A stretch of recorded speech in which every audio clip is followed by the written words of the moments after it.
So let's talk about topic 7.1 equilibrium in physical processes. तो physical processes में equilibrium कैसे establish होता है इसके बारे में हम बात करेंगे. The characteristics of system at equilibrium are better understood if we examine some physical processes. तो कुछ फिजिकल प्रोसेसेस हैं जिनको हम एग्जामिन करेंगे, उनको हम ऑब्जर्व करेंगे, देखेंगे और उस प्रोसेसेस के थ्रू हम इक्विलिब्रियम की कैरेक्टरिस्टिक्स को समझेंगे. The most familiar examples R phase transformation processes. तो एक फैमिलियर जो एग्जांपल है फेज ट्रांसफॉर्मेशन, जब सॉलिड से लिक्विड कन्वर्जन हो रहा होता है, या लिक्विड से गैस यानी कि वाटर से वेपर, या फिर आइस से लिक्विड यानी कि वाटर, या फिर सॉलिड से गैस, इसे सब्लिमेशन प्रोसेस कहते हैं. तो जैसे कि कपूर है, कैम्फर, इसे हीट करते हैं तो वेपर फेज में कन्वर्ट हो जाता है. तो ये तीन जो प्रोसेसेस हैं इसमें हम इक्विलिब्रियम कैसे अचीव करते हैं इसको हम देखेंगे बारी बारी से. तो सॉलिड लिक्विड इक्विलिब्रियम के बारे में we will discuss. Ice and water kept in a perfect insulated thermos flask. Ice and water का जो मिक्सचर है वो एक परफेक्टली इंसुलेटेड थर्मोस फ्लास्क में रखा हुआ है, जिसमें there is no exchange of heat between its content and the surrounding at 273 degree kelvin, यानी 0 डिग्री सेल्सियस पे आइस और वाटर का मिक्सचर है जो कि हमने एक थर्मोस फ्लास्क में रखा हुआ है. इसकी खूबी ये होती है थर्मोस फ्लास्क की कि इसमें कोई भी हीट का एक्सचेंज नहीं हो रहा होता है. And the atmospheric pressure are in equilibrium state and the system shows interesting characteristic feature. और ये सिस्टम जो है बहुत ही इंटरेस्टिंग कैरेक्टरिस्टिक फीचर शो करता है. वी ऑब्जर्व दैट, हम ये ऑब्जर्व करते हैं, मास of ice and mass of water they do not change with time. मतलब जितनी अमाउंट आइस है और जितनी अमाउंट वाटर है वो समय के साथ साथ नहीं बदलती है. And the temperature remains the constant, क्योंकि हीट का कोई एक्सचेंज नहीं हो रहा सराउंडिंग से, तो टेम्परेचर में भी कोई परिवर्तन नहीं हो रहा. However the equilibrium is not static. लेकिन यहाँ पर जो इक्विलिब्रियम है ये स्टैटिक नहीं होता है, ये इक्विलिब्रियम डायनामिक होता है.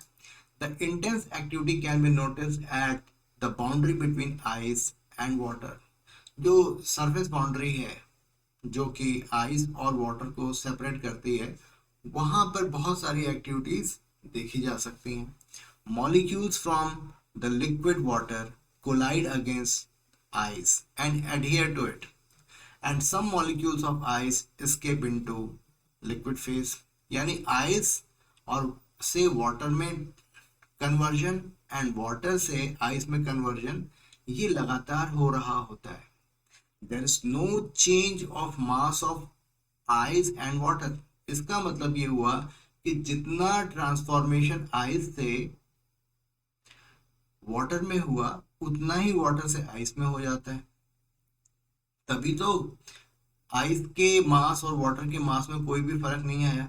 At the rate of transfer of molecules from ice into water and of reverse transfer from water into ice are equal at atmospheric pressure and 273 degree kelvin. ठीक है, इतनी बात हमें समझ में आई. It is obvious that ice and water are in equilibrium only at a particular temperature and pressure. यानी कि हमें टेम्परेचर और प्रेशर को स्पेसिफाई करना होगा और उसमें कोई भी चेंज नहीं आना चाहिए. तभी आइस और वाटर एक ऐसी स्टेज आएगी जब दोनों में इक्विलिब्रियम बना रहेगा. For any pure substance at atmospheric pressure the temperature at which the solid and liquid phases are at equilibrium is called normal melting point. तो कोई भी प्योर सब्सटेंस एटमॉस्फेरिक प्रेशर पे टेम्परेचर, ऐसा टेम्परेचर इसमें when the solid and liquid phases are at equilibrium is called normal melting point or normal freezing point of the substance. उसको हम normal melting point कह सकते हैं या फिर नॉर्मल फ्रीजिंग पॉइंट कह सकते हैं, क्योंकि ये वो टेम्परेचर है जहां पर लिक्विड सॉलिड में कन्वर्ट हो रहा है और सॉलिड लिक्विड में कन्वर्ट हो रहा है एट सरफेस बाउंड्री पे। The system here is in dynamic equilibrium and we can infer the following. तो कुछ पॉइंट्स हम इसमें नोट डाउन कर सकते हैं इस एक्सपेरिमेंट से, इस ऑब्जर्वेशन से। Both the opposing processes occur simultaneously, यानी मेल्टिंग एंड फ्रीजिंग, ये दोनों प्रोसेसेस जो हैं साइमल्टेनियसली हो रहे होते हैं। Both the processes occur at the same rate, और जिस रेट से मेल्टिंग हो रही है उसी रेट से फ्रीजिंग भी हो रही होती है। So that amount of ice and water remains constant, ताकि जो amount of ice and water है उसमें कहीं कोई फर्क नहीं आ रहा है। जैसे जो इनिशियली कुछ समय पहले जितना आइस था और वाटर का वेट था उतना ही 1 घंटे के बाद भी हुआ। तो यानी कि इसका मतलब ये हुआ कि सिस्टम ने इक्विलिब्रियम कंडीशन को अटेन कर लिया है। ठीक है, कुछ इसी रंग की मिलती जुलती बातें हम लोग अगले सेक्शन में भी करने वाले हैं। लिक्विड वेपर इक्विलिब्रियम, जैसा कि हमने अभी सॉलिड लिक्विड इक्विलिब्रियम के बारे में बात किया, उसी तरीके से मिलती जुलती बातें हम लोग लिक्विड वेपर इक्विलिब्रियम के बारे में भी बात करेंगे।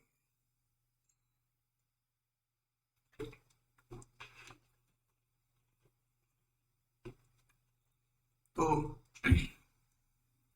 this equilibrium can be better understood if we consider the example of transparent box। एक ट्रांसपेरेंट बॉक्स जिसमें बिल्कुल सारी चीजें अच्छी से दिखाई दे रही हैं, carrying U tube with mercury nanometer. एक यूट्यूब है जिसमें जिसमें मर्करी नैनोमीटर है। मैनोमीटर जो है प्रेशर डिफरेंस को मेजर करने में यूज होता है। Drying agent like anhydrous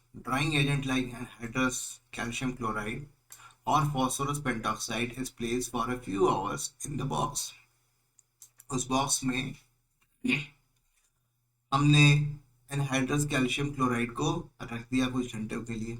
after removing the drying agent, यानी कि बिल्कुल अंदर ड्राई हो गया, तो after removing the drying agent by tilting the box on one side, a watch glass containing water is quickly placed inside the box। और यानी कि अंदर बिल्कुल ड्राइंग एजेंट के रहने से उसमें कोई भी वाटर के पार्टिकल्स नहीं थे। और उसके बाद हमने अंदर एक वॉच ग्लास में कुछ पानी रख दिया। Quickly place inside the box, it will be observed that the mercury level in the right limb of the manometer slowly increases। तो मर्करी लेवल जो है धीरे धीरे इंक्रीज होना शुरू होता है। इसका मतलब ये है कि वेपर प्रेशर जो है धीरे धीरे बढ़ना शुरू हो जाता है। And finally attain a constant value, that is the pressure inside the box increases and reaches a constant value. और प्रेशर बॉक्स के अंदर धीरे धीरे बढ़ता है और एक कांस्टेंट वैल्यू को अचीव कर जाता है। Also the volume of water in the glass decreases, और पानी का जो वॉल्यूम है वो धीरे धीरे कम हो रहा होता है।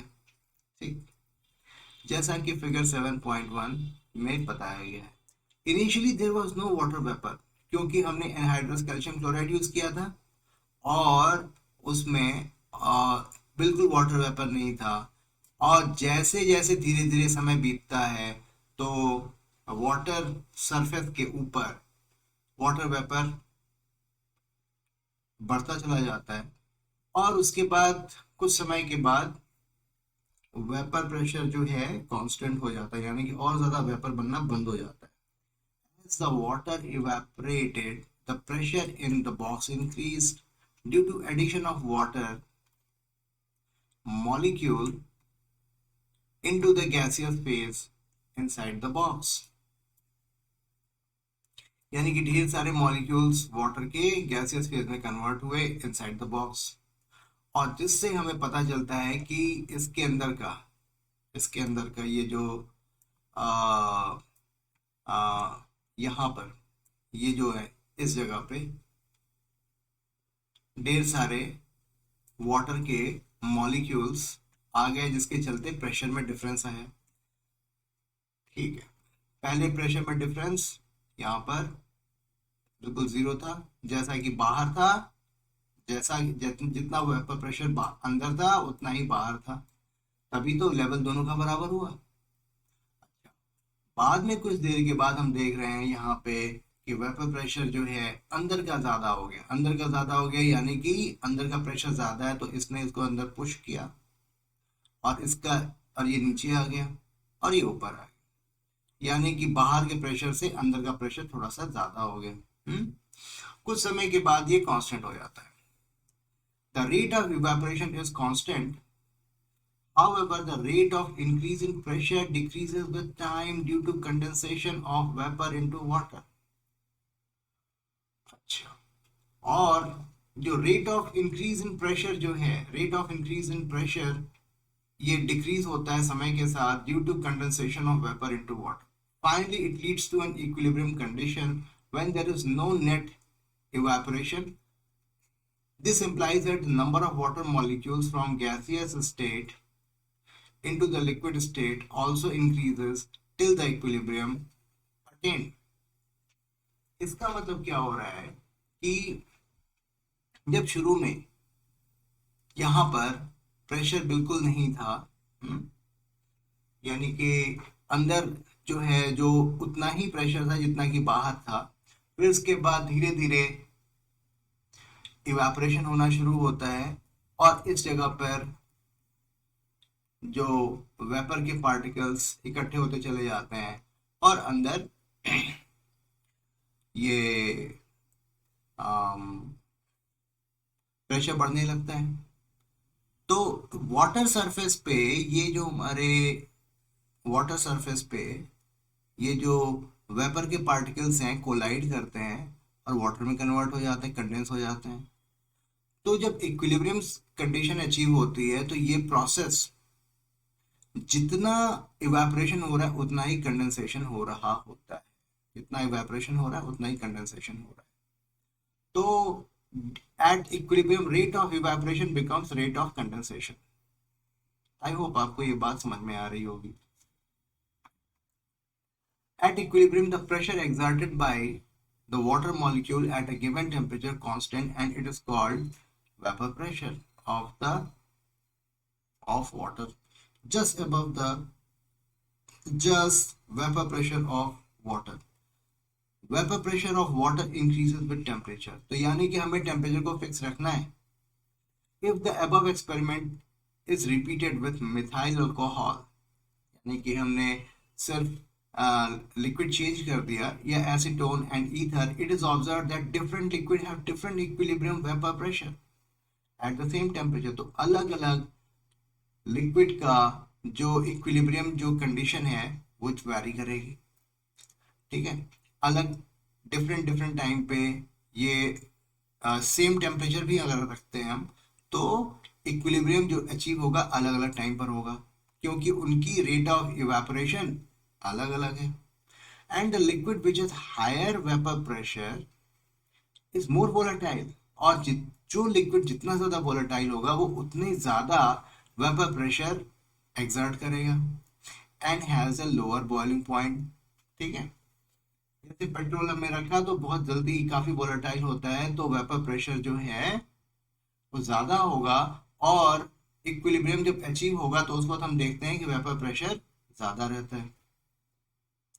If we expose 3 watch glass containing separately 1 ml of each of acetone, ethyl alcohol and water to atmosphere and repeat the experiment with different volume of liquid in a warmer room, it is observed that in all such cases liquid eventually disappear। अगर हम open atmosphere में इसी activity को repeat करें तो हम देखते हैं कि in all such cases eventually एक समय ऐसा आता है कि सारे लिक्विड जो है डिसअपियर हो जाते हैं, लेकिन डिसअपियर होने में जितना टाइम लगता है वो उसमें फर्क आएगा। And the time taken for complete evaporation depends on the nature of the liquid, कि वो कितना वोलेटाइल है। अगर ज़्यादा वोलेटाइल होगा तो जल्दी से इवेपोरेट हो जाएगा, द अमाउंट ऑफ लिक्विड, अगर ज्यादा अमाउंट है तो ज्यादा टाइम लेगा, कम अमाउंट है तो कम टाइम लेगा। एंड टेम्परेचर, हाई टेम्परेचर होगा तो फटाक से वेपराइज हो जाएगा। When the watch glass is open to the atmosphere, the rate of evaporation remains constant, but the molecules are dispersed into large volume of the room। तो molecules जो हैं, क्योंकि ओपन है ना, तो एक बहुत बड़े वॉल्यूम में डिस्पर्स हो जाते हैं, तो वो सरफेस से उनको फिर से कोलाइड करके कंडेंस होने की अपॉर्चुनिटी नहीं मिल पाती।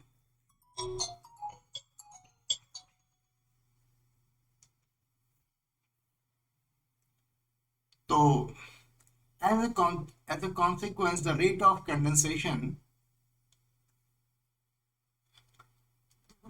from vapor to liquid state is much less than rate of evaporation। तो जो कंडेंसेशन है, कंडेंसेशन का जो रेट होगा वो इवेपोरेशन से बहुत कम होगा। ठीक है, क्योंकि कंडेंसेशन उस लिमिटेड एरिया में हो ही नहीं पाता। These are the open systems and it is not possible to reach equilibrium in an open system। तो इस तरीके से आप देख रहे हैं कि कैसे इक्विलिब्रियम अचीव नहीं किया जा सकता अगर हम ओपन सिस्टम में रखें। जैसे कि ऊपर का जो सिस्टम है, इसमें ये क्लोज सिस्टम है, इसे हम क्लोज सिस्टम कहते हैं। क्लोज सिस्टम कहते हैं क्यों भाई? क्योंकि इसके अंदर जो मैटर है वो बाहर नहीं जा सकता, उसका ट्रांसफर बाहर नहीं हो सकता, इस सराउंडिंग में ट्रांसफर नहीं हो सकता। ठीक है, लेकिन ओपन जो सिस्टम है उसमें आसानी से मैटर का ट्रांसफर सराउंडिंग में हो सकता है। Water and vapour vapour are in equilibrium position at atmospheric pressure 1.013 bar at 100 degree Celsius in close vessel.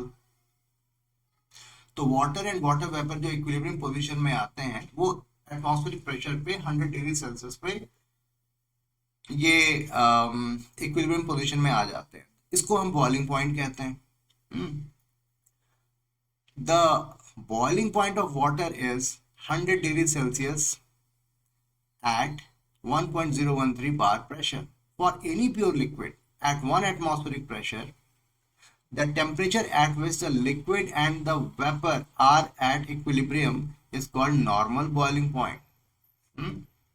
यानी किसी भी लिक्विड के लिए जो उसका वेपर प्रेशर जो है, जिस टेम्परेचर पर उसका वेपर प्रेशर एटमॉस्फेरिक प्रेशर के बराबर हो जाता है, उसको हम बॉइलिंग पॉइंट कहते हैं। इसको आपको याद रखना है, ये बहुत ही इंपॉर्टेंट लाइन है। Boiling point of liquid depends on the atmospheric pressure, यानी कि एटमॉस्फेरिक प्रेशर बढ़ाएंगे तो बॉइलिंग पॉइंट बढ़ेगा और एटमॉस्फेरिक प्रेशर घटाएंगे तो बॉइलिंग पॉइंट घटेगा। It depends on the altitude of the place, the high altitude the boiling point decreases. क्यों भाई? क्योंकि हाई एल्टीट्यूड पर प्रेशर घट जाता है। ठीक है, all right then, moving on to solid vapour equilibrium. बहुत ही मिलती जुलती, अगर ये सारी बातें ये दो फेजेस सॉलिड और लिक्विड फेज का ट्रांसफॉर्मेशन जो हो रहा था एंड लिक्विड एंड वेपर का जो अगर आपने समझ लिया है तो सॉलिड वेपर इक्विलिब्रियम भी आसानी से आप समझ लेंगे। Let us now consider the system where solid sublimes to vapor phase। एक ऐसा सिस्टम जिसमें सॉलिड वेपर फेज में कन्वर्ट हो जाता है। If we place if we place solid iodine in a closed vessel, after some time the vessel gets filled up with violet vapor and the intensity of color increases with time। और धीरे धीरे धीरे धीरे iodine जो है solid form से vaporise होना शुरू होता है और ये इंटेंसिटी ऑफ कलर जो है बढ़ती चली जाती है।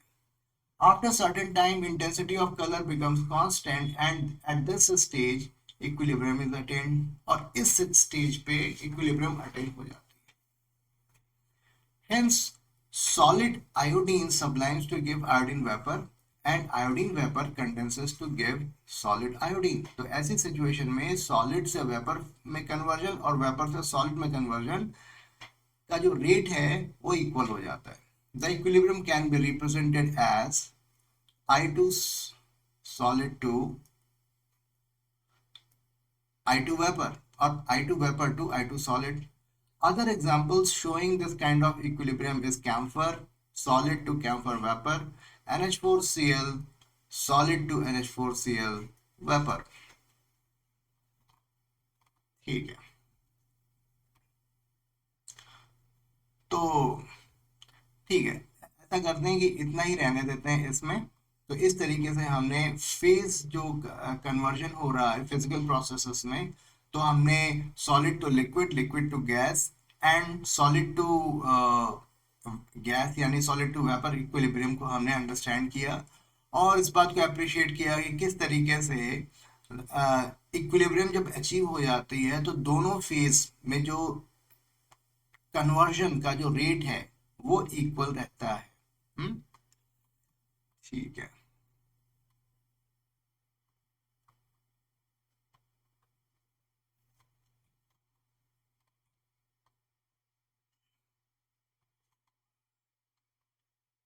ओके, ऐसा करते हैं कि इसे भी इसी सेशन में कंप्लीट करने की कोशिश करते हैं, क्योंकि बिल्कुल एक दूसरे से रिलेटेड है ना। तो अलग सेशन में अगर मैं इसके वीडियो बनाऊंगा तो फिर कंटिन्यूटी ब्रेक हो जाएगी। तो 7.1.4 के बारे में बात करते हैं, equilibrium involving the dissolution of solid और गैसेस इन लिक्विड, यानी कि dissolution of solid in liquid और dissolution of gas in liquid, उस केस में किस तरह से इक्विलिब्रियम अचीव होता है ये भी थोड़ा सा हम लोग पढ़ लें कि जब डिसॉल्व कर रहे होते हैं ना तो एक लिमिट आती है, उसके बाद जो है डिसॉल्व नहीं होता है। हम्म, तो उसके बाद जितना डिसॉल्व आप कोशिश भी करोगे तो डिसॉल्व नहीं होता, तो वो इक्विलिब्रियम कंडीशन होती है। चलो भाई इसको भी पढ़ लेते हैं। Solid in liquids, we know from our experience that we can dissolve only a limited amount of salt or sugar in a given amount of water at room temperature। एक रूम टेम्परेचर पर एक limited amount of water ही वही उसकी solubility बताता है। हम solubility को इसी तरह हम लोग डिफाइन करते हैं। If we make a thick sugar syrup solution by dissolving sugar at higher temperature, तो हम देखते हैं कि sugar crystal separates out if we cool, if sugar crystal separates out if we cool the syrup to the room temperature।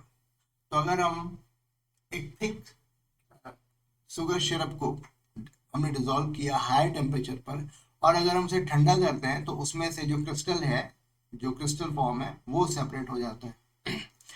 We call it a saturated solution when no more solute can be dissolved in it at a given temperature। तो saturated solution इसका नाम देते हैं जब हम no more solute particle, हम उसमें और ज्यादा solute particle को dissolve नहीं कर पाते। The concentration of the solute in a saturated solution depends upon the temperature। तो अगर हमें और ज्यादा solute को dissolve करना है तो हमें temperature बढ़ाना पड़ेगा। In a saturated solution, dynamic equilibrium exists between the solute molecule in solid state and in the solution। तो जो saturated solution होगा तो उसमें एक dynamic equilibrium establish होती है जिसमें solute molecules और जो solution है, जो solvent है, उसके बीच में एक डायनेमिक इक्विलिब्रियम अचीव होती है। यानी जितना शुगर डिसॉल्व हो रहा है उतना ही लिक्विड से शुगर फॉर्म हो रहा है। क्योंकि और फर्दर हम शुगर उसमें डिसॉल्व नहीं कर पाते। The rate of dissolution of sugar is equal to rate of crystallization of sugar. जिस रेट से डिसॉल्व हो रहा है शुगर उस इक्विलिब्रियम कंडीशन पे, ठीक है, सिर्फ इक्विलिब्रियम कंडीशन की बात हो रही है, जिस रेट से ये शुगर में डिसॉल्व हो रहा है, शुगर जो है सॉल्यूशन में डिसॉल्व हो रहा है, उसी रेट से शुगर का क्रिस्टलाइजेशन भी हो रहा है। Equality of the two rates and dynamic nature of equilibrium has been confirm with help of radioactive sugar. ठीक है, रेडियो एक्टिव शुगर भी हम लोगों ने बना रखा है। If we drop some radioactive sugar into saturated solution of non-radioactive sugar, then after some time radioactivity is observed both in the solution and in the solid sugar। तो यानी कि हमने थोड़ा सा रेडियो एक्टिव शुगर जो है saturated solution में कुछ ड्रॉप डाल दिया, तो हम देखते हैं कि कुछ रेडियो एक्टिव शुगर जो है नॉन रेडियो एक्टिव शुगर में क्रिस्टल में भी आ जाता है, और कुछ रेडियो एक्टिव शुगर जो है लिक्विड में भी आ जाता है। इससे प्रूफ होता है कि ये जो कन्वर्जन है, डिसोल्यूशन एंड क्रिस्टलाइजेशन, ये डायनेमिक है। अदरवाइज ये जो रेडियो एक्टिव शुगर है उसको लिक्विड में नहीं जाना चाहिए था, है ना, लेकिन वो गया, और इनफैक्ट वहां से थोड़ी सी क्वांटिटी क्रिस्टलाइज भी हुआ। Initially there were no radioactive sugar molecule in the solution, but due to dynamic nature of equilibrium, there is exchange between radioactive and non-radioactive sugar molecules between two phases। तो ये जो exchange of molecules है वो dynamically चलता रहता है। तो ये जो एक्सचेंज है वो इक्वल अमाउंट में होता है एंड इक्वल रेट से हो रहा होता है। The ratio of radioactive to non radioactive molecule in the solution increases till it attain a constant value। ठीक है, ऑलराइट। अब गैसेस एंड लिक्विड के बारे में बात करते हैं। यानी कि लिक्विड में गैस डिसॉल्व होता है ना, जैसे कि when a soda water bottle is opened, some of the carbon dioxide gets dissolved, some of the carbon dioxide gas dissolved in it fizzes out rapidly, बहुत तेजी से वो कार्बन डाइऑक्साइड गैस निकलती है। यानी हाई प्रेशर पर हमने कुछ carbon dioxide soda water bottle में डिसॉल्व कर रखा था, तो जैसे ही हमने उसको बॉटल को खोला तो प्रेशर घटा, तो कार्बन डाइऑक्साइड गैस फॉर्म में बाहर निकलनी शुरू हो जाती है। The phenomena arises due to difference in the solubility of carbon dioxide at different pressure. तो हाई प्रेशर पर वो डिसॉल्व हो रहा है, लेकिन लो प्रेशर पर वो डिसॉल्व नहीं हो पाता और वो बाहर निकल आता है। There is equilibrium between the molecules in gaseous state and the molecules dissolved in liquid state under pressure। तो ये एक इक्विलिब्रियम स्टेट अचीव हुआ एक पर्टिकुलर प्रेशर पे।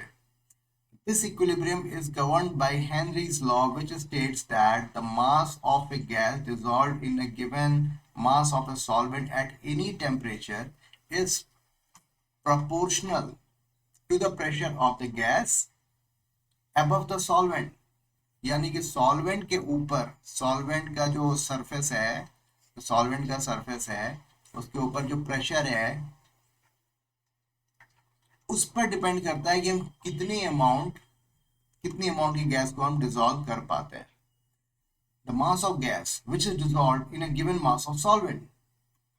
तो ये डिपेंड करता है कि उस सरफेस बाउंड्री के ऊपर जो है प्रेशर कितना है। अगर प्रेशर को बढ़ा दें तो गैस को जो इतना डिसॉल्व कराए और ज्यादा हम डिसॉल्व करा सकते हैं। ये हेनरीज लॉ है। This amount decreases with increase of temperature, और अगर हम टेम्परेचर बढ़ा दें तो ये अमाउंट डिक्रीज हो जाएगी, और टेम्परेचर को घटा दें तो ये अमाउंट और बढ़ जाएगी। तो इसका मतलब अगर कोई गैस लिक्विड में हम डिसॉल्व कराना चाहते हैं तो हमें टेम्परेचर को घटाना होगा और प्रेशर को बढ़ाना होगा। Soda water bottle is sealed under pressure of gas when its solubility in water is high। तो सोडा वाटर बॉटल जो है सील तब किया जाता है जब उसकी सॉल्युबिलिटी, जिसमें under pressure of gas, pressure के साथ गैस उसमें डिसॉल्व कर लिया जाता है, और उस प्रेशर पर उस गैस की यानी कार्बन डाइऑक्साइड की सॉल्युबिलिटी ज्यादा होती है। As soon as the bottle is opened, some of the dissolved carbon dioxide gas escapes to reach new equilibrium condition required for the lower pressure, namely its partial pressure in the atmosphere। This is how the soda water in bottle when left open to the air after some time turns flat, और धीरे धीरे जो bubbles हैं वो निकलने बंद हो जाते हैं और वो फ्लैट हो जाता है। उसके बाद जो फिज है ना, फिज इफेक्ट खत्म हो जाता है। It can be generalize that solid to liquid equilibrium there is one temperature melting point at which two phases can coexist. Solid liquid equilibrium के बारे में बात किया जा रहा है, इसको हम मेल्टिंग पॉइंट कहते हैं। जिस इस इक्विलिब्रियम कंडीशन को हम लोग मेल्टिंग पॉइंट कहते हैं। लिक्विड वेपर इक्विलिब्रियम जो अचीव होता है उस टेम्परेचर को हम लोग बॉइलिंग पॉइंट कहते हैं। Okay, for dissolution of gas in liquid the solubility is constant eight A given temperature. For dissolution of gas in liquid, the concentration of a gas in liquid is proportional to the pressure of the gas over the liquid, जैसा कि mister Henry ने बताया है।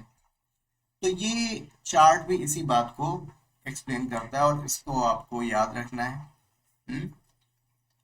तो I hope आपको ये सारी चीजें ठीक से समझ में आई होंगी। Very nice.